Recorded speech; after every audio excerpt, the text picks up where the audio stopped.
Brought to you by NVC bearing, भारताची पहिली bearing उत्पादक।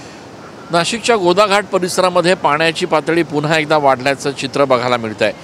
गंगापूर धरणातनं पुन्हा एकदा 3025 क्युसेक पाण्याचा विसर्ग जो आहे तो सुरू करण्यात आलेला आहे आणि परिणामी गोदाघाट परिसरामध्ये आता पुन्हा एकदा पाण्याची पातळी वाढत असल्याचं दृश्य जे आहे ते बघायला मिळतंय। मधल्या काळामध्ये नाशिकमध्ये पावसानं विश्रांती घेतल्यामुळे गोदाघाट परिसर हा पूर्णपणे रिकामा झाला होता। मात्र गंगापूर धरण जवळपास 97% भरलेलं आहे आणि त्यामुळे धरणाची पाण्याची पातळी ही स्थिर ठेवण्यासाठी गंगापूर धरणातनं सातत्यानं थोड्याफार प्रमाणात पाण्याचा विसर्ग केला जातोय। काल 700 क्युसेक पाण्याचा विसर्ग करण्यात आल्यानंतर आज जवळपास 3025 एवढ्या क्युसेक पाण्याचा विसर्ग सध्या बघायला मिळतोय। नाशिकच्या गोदाघाट परिसरात असलेल्या दुतोंड्या मारुतीच्या जवळपास गुडघ्यापर्यंत पाण्याची पातळी आता गेल्याचं दृश्य जे आहे ते या ठिकाणी बघायला मिळतंय।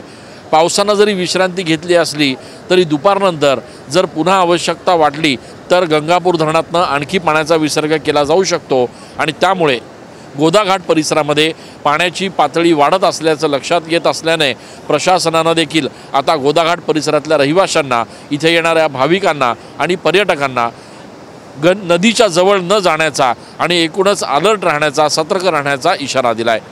कॅमेरा पर्सन आकाश शेवलेसह मी चंदन पूजा अधिकारी, TV9 मराठी।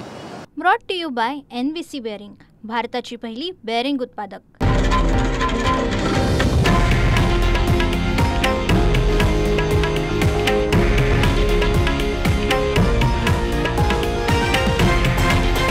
हे आहे देशातील नंबर 1 न्यूज नेटवर्क आणि आपण पाहत आहात TV9 मराठी, एकमेव।